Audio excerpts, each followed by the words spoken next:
everyone, welcome to NFC at Home. I'm Chason, a Regional Director for National Fitness Center in Core South, a certified personal trainer and group fitness master trainer. Today I'm going to share with you a back toning workout.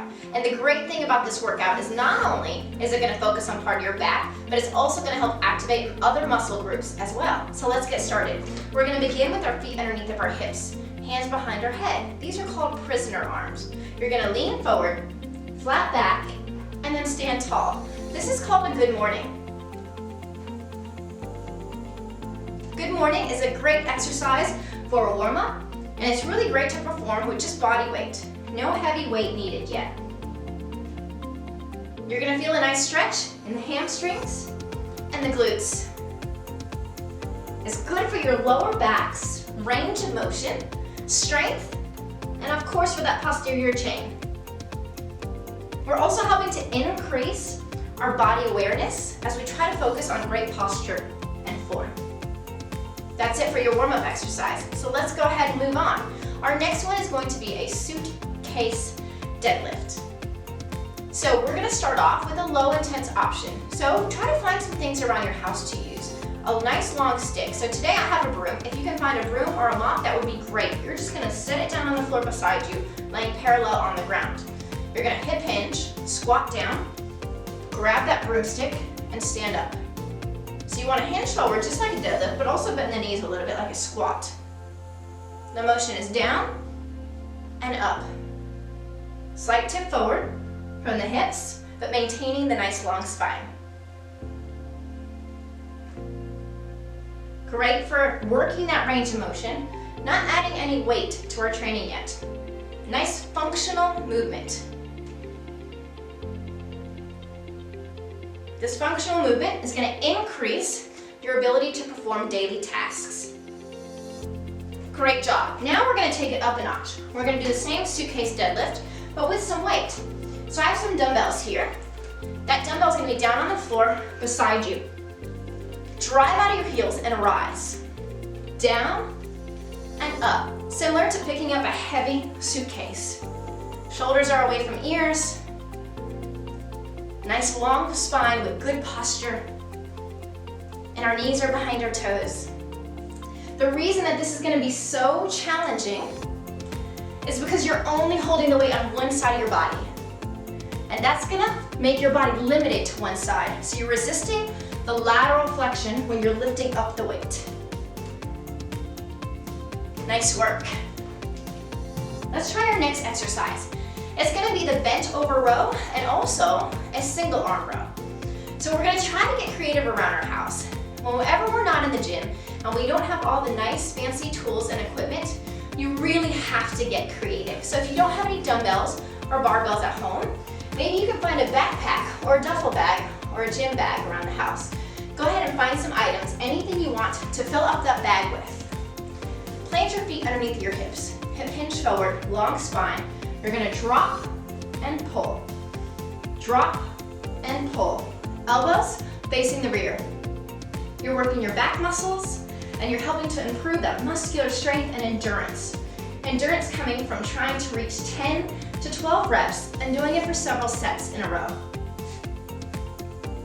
Squeeze the lats, work on that scapular retraction, squeezing the shoulder blades.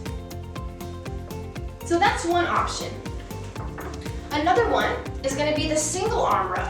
So I have here some grip bells that I'm going to use, some weights. But if you don't have any dumbbells or anything that you can use at home for a single arm row, that's okay. Again, we're going to try to get creative with these workouts and with the pieces of equipment that we use. So maybe if you have a water bottle, you can stick it in the freezer and then use that as a nice light dumbbell. Let me show you this one. Single arm row. Soften the knees a bit, hip hinge forward. Drop and pull.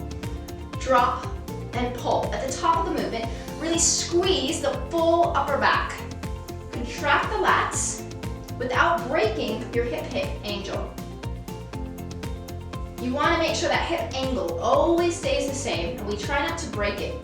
Try not to compromise it. And of course, you want to make sure you're always getting both sides. Now I'm showing you a few reps, but see how many reps you can squeeze in. 10 to 12. And if you're still feeling great, do it again. into the body to ensure you're really contracting the upper torso musculature. One more. Great job. As I've said several times, we're trying to get really creative with at-home workouts when we don't have fancy gym equipment. So for the next move, I'm going to use a chair. Maybe you might have a chair at home as well, or if not, an ottoman or a bench would be a good tool to use. You can also put some pillows on that bench or some blankets.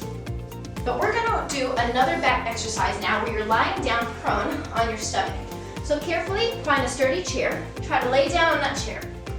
If there's something that you can hold to that's gonna mimic weights today, you can grab those. You're gonna drop and pull. The Batwing row specifically targets the rhomboids, the muscles in your upper back, next to your spine, that are responsible for retracting your shoulder blades. So lift that chest and wake up your rhomboids. You're retraining your shoulder blades to protract and retract properly. So this movement here is going to do wonders for your posture. Great job, everybody. Remember, really feel encouraged to try to get in some extra reps on all of these exercises that I'm showing you today. Our next one, you're going to want to lie down, prone, on your stomach. Your hands are going to be underneath of your hips. We're going to perform Dolphin Kicks. So you lift both feet up and down. Try to keep a long spine with your eye gaze downward. Up and down. Even though this movement is originating in your core, it's also working your back, glutes, hamstrings, quads, and scapular stability. Two more.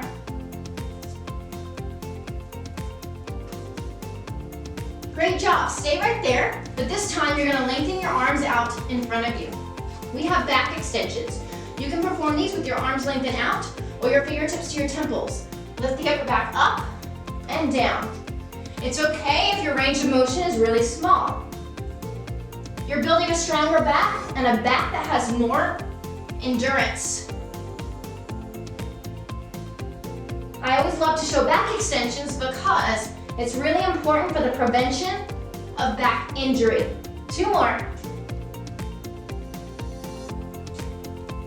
Well done, team. I have one more exercise I'm going to share with you today. This time you're going to want to lie down on your back. It's a marching bridge. So when you lay down, go ahead and put your palms down for stability. Bend your knees, bring your heels in close to your hips. You're going to drive your hips upward towards the ceiling, really flattening out the abdominals.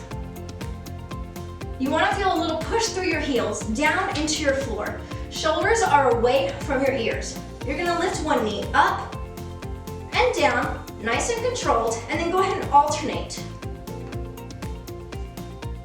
I like to show this one for a back toning workout because it can help strengthen the lower back. But of course, it's always going to be good for your glutes, hamstrings, and hip mobility as well. If you're up for the challenge, instead of moving quickly, up and hold, and drop the leg slow. Try that on the other leg. Good, I'm gonna come on down. But remember, I wanna encourage you to see how many reps you can fit in of each of these back-inspired workouts. So thank you so much for joining us, and always remember that NFC is committed to a better you.